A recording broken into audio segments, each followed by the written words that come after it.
It is your lucky week to stop trying to understand why everything has happened or does happen the way that it does.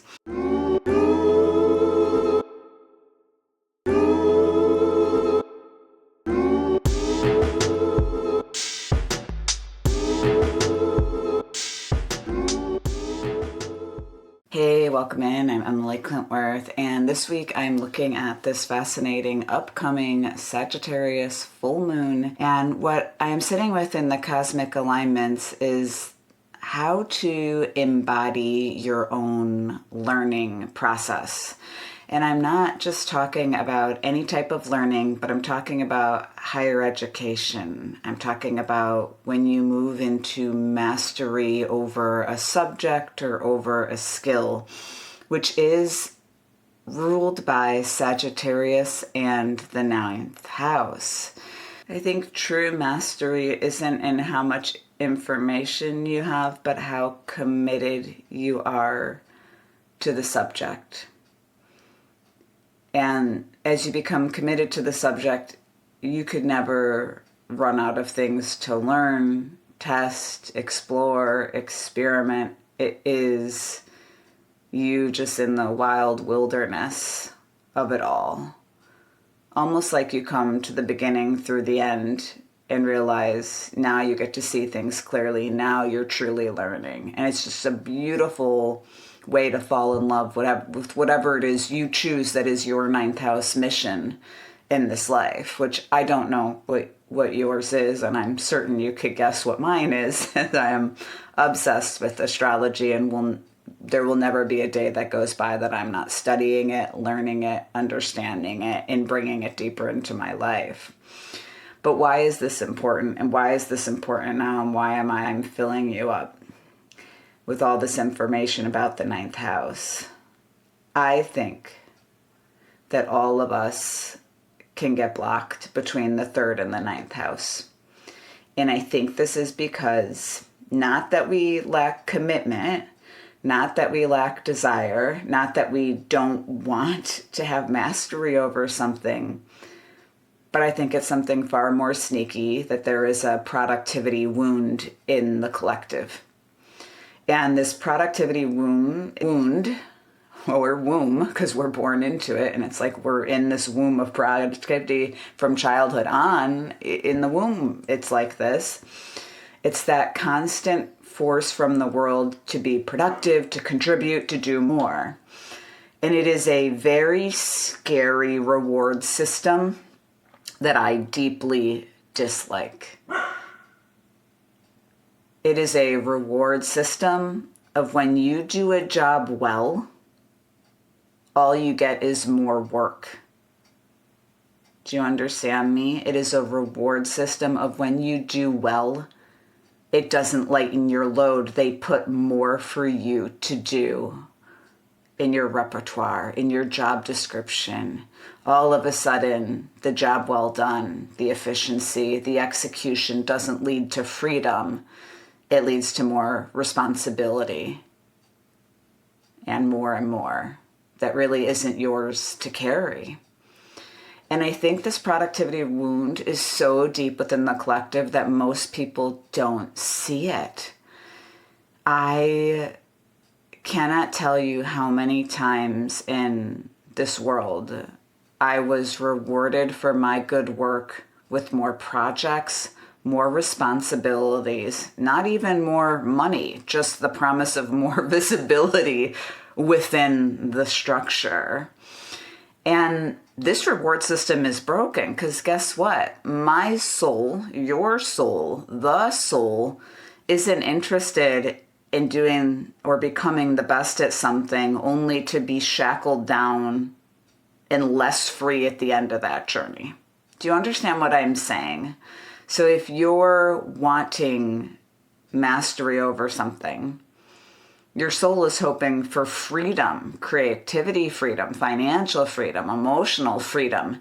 Not that when you get done with the to-do list for the day, that it replenishes with a bunch of other fucking shit that isn't important in an endless, everlasting to-do list. Who could ever want that, right? There's supposed to be a way of doing the work within the day and then not, right? And this is something that goes back biblically to the 10 Commandments. There's a reason we were told to honor the Sabbath.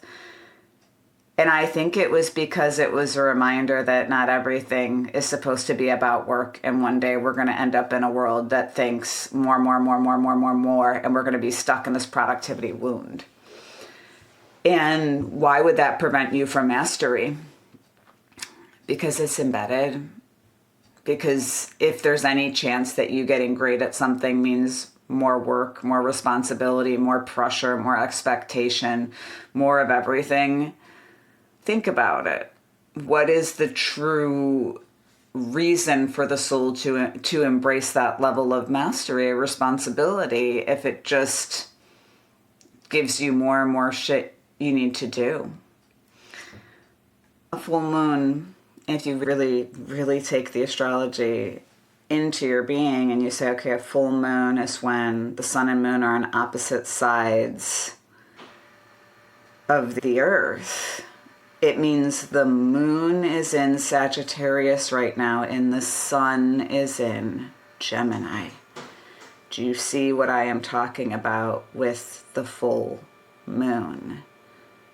This is the sun in Gemini, the moon in Sagittarius, full moon, because she's reflecting all the light, because they're on opposite sides of the zodiac back to us on Earth. So how do you put it together? Whatever the full moon is doing, it's illuminating that which cannot normally be seen on its own. So are you someone in the third house, not having yet picked or committed to something you want mastery over? If so, fucking commit. Pick it. It's not going to be easy. You're going to fail. You're going to look stupid. It's going to be annoying. It's take a while, but just commit to it. It just is a commitment. You can't find the perfect path, right? It just is what it is. Your commitment matters more than what happens to you as you learn. That's all I can say, but maybe blame my Capricorn rising in that. Now, if you're on the other side of this part of the full moon and you have mastery over something, have you stopped learning because you think you have mastery over something? Because you don't. You got good enough, likely, and then thought, that's good. I'll just coast here.